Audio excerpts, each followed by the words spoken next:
but they didn't see you get fresh. They just see. There's some people that I definitely munch on. Yeah, we look around like, yeah, I'd definitely munch on that dude.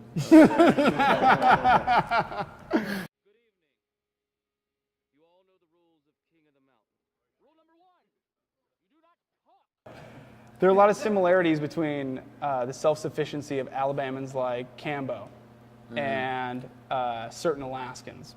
I think I've even heard Alaska referred to as the frozen Alabama.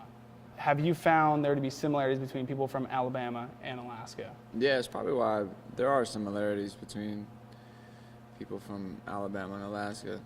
It's funny, I hadn't heard that personally, but I saw that. I mentioned it tonight. I mentioned it last night, but it was still, like I was telling the crowd tonight, it's desolate, you know, in a way, separated from everyone else. Alabama seems to be that way.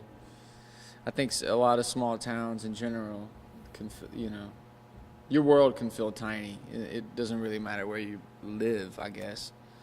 But I know that when I was growing up, we definitely felt apart from everyone else. I think that's what they mean. I mean, besides the mullets. Here? As soon as we landed at the leather shop.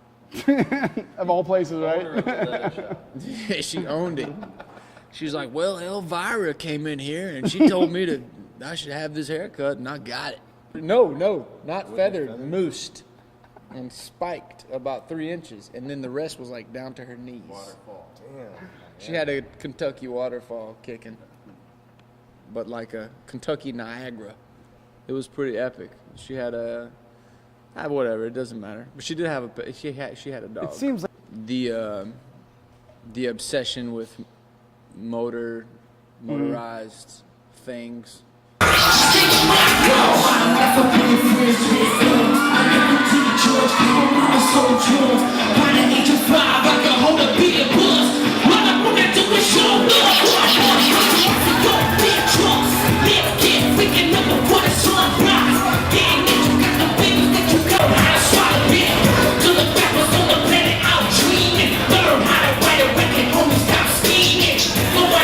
So in some recent interviews, you've mentioned becoming the music, quote unquote, as in a physical transformation that kind of mirrors your art. How do you think that physical transformation helps develop your sound? Not at all. Like that has nothing to do with developing it. It's exactly the opposite. You know, you go in the studio and you're making music. Well, for me, I could probably speak for everyone here. I mean, feel free to pass the mic if you wanted. You know. Hell no. Okay, all right. No, I'm just joking. No, but yeah, I will. But I would just say, like, you know, definitely becoming the music through, you know, the clothes and the hat or the boots, whatever. It just happens, you know, and it becomes a part of what you're doing. But the clothes, the boots, and the hat doesn't come before the music. You know, it doesn't fucking like, I'm gonna go find boots and hats and then make some shit to match it. It's like, you know, you just get you're in the zone and you just start. For me, my influences, you know, growing up, all of ours, are just kind of like, man, this is kind of what's up. We had a discussion at dinner the other night, like, you know, my dad, he's not my natural father, but he became like my father, and it is my father at like 14. I always looked up to him, but I didn't. Like, he rode rodeo in his early 20s and drove a Harley and would, you know, like leather vest, no shirt, chopper. He was just a badass, and he's been wearing boots for 30 years, you know, and smoking cigars and fucking just being. Now to me is like, damn, man, you've been a G for a long time. Like, you know, just looking up to him, and, you know, going through my own phases as everyone does.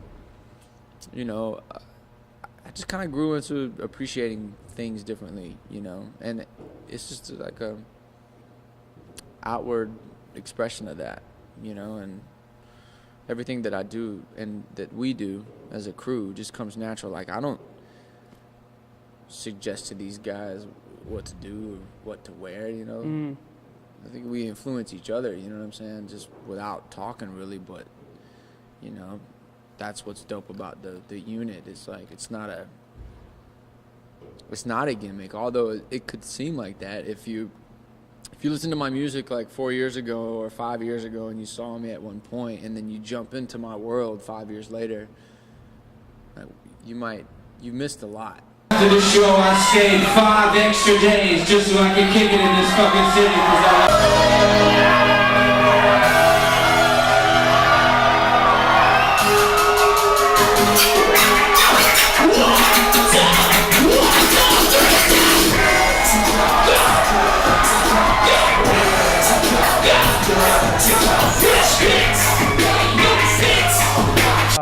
In my mind, I think you've helped further unite the skate snowboard culture with hip hop culture in more of a genuine way. Do you find that kind of genuineness to be relevant or true to, I guess, your fan base and who you are? Do you see it uniting? I used to think that skateboarding was way more important to, I guess, my connection to people than it actually is. Mm-hmm. Skateboarding has changed so dramatically in the past 10 years, and I don't know much about snowboarding. I became really good friends with Louis Vito and Trouble Andrew, and, you know, the Good Life crew, Mm-hmm. Frank 151 crew, you know, and Mm-hmm. some of the Nike family when I first came in, but mainly Trouble and Louis. Mm-hmm. Those are the two people who introduced me to snowboarding, genuinely, like, took me snowboarding and taught me how and, like, you know, put me on the mountain. But I don't think that now, I love skateboarding and always will. I'm a huge fan of it and I do it, but I never wanted to exploit it. But I did tray flip a 9-inch skateboard and some snakeskin boots. Pretty tight on a bus. Nice. I want to tray flip this in snakeskin boots.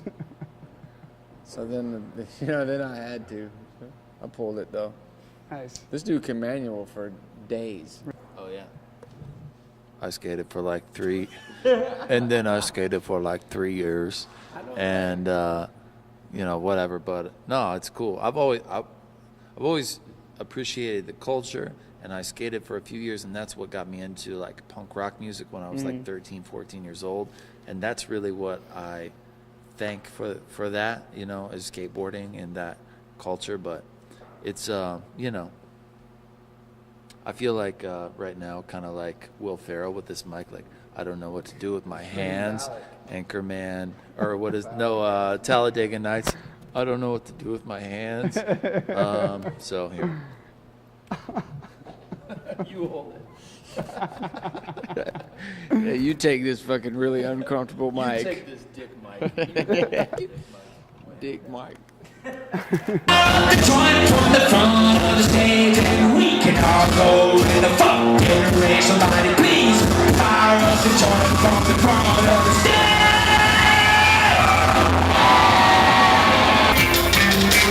I just wanna party. I just wanna party. Immediately follow me to the end of the river while the people destroy my body. The little rhythm syllables, run up into my scripture. I'm a sick son of a bitch. Did you get the picture? My fucking name is.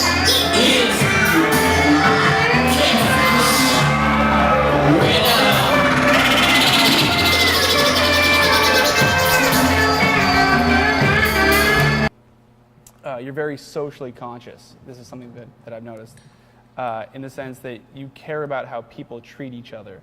So there's been a lot of violence in Anchorage this year, shootings, homicide, things of that nature.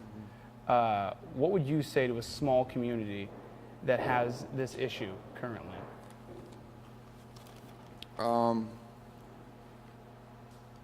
Well, you have to really look at the way you're treating your neighbors. You know what I mean? Like, if it's something that's happened consistently, then what line have you drawn in your community that separates yourself from quote unquote them? Mm-hmm. Those people. Who are those people? Why is this a problem? And why is there a cultural line between the people with a cabin at the bottom of a snow lift and the people at the trailer park? Like, you got to cut that out, you know. That would be the only thing that, I mean, but that's not knowing Alaska. That's not knowing the community, really. That's just knowing people and knowing cities. I'm saying that compared to what I see in my own hometown and why problems are so bad. You know, why these things are happening is because there's literally speaking, a railroad that separates this side of town from that. There's literally a river that separates this side of town from that side of town. There's a mountain that separates the people on top and the people on the bottom. Paying attention to the slums. I mean, that's what Slum American is about. Yeah. You know, for me, is just about showing that there's a life for us. You know what I mean? There's a light. There's a fucking reason for your struggle. That's the biggest problem. People, I think, don't understand that their struggle has an end. It has there's a purpose to your suffering. You know, if you can outlast it, then there's something there for you. You just got to give these people hope, man. Whatever it is, in their art or their craft or whatever it is. So I think. You running out of time? Yeah, I think we're running out of time. No, you're not. Are you running out of time? Oh no, I'm not running out of time. I'm not running out of time. Well, I mean.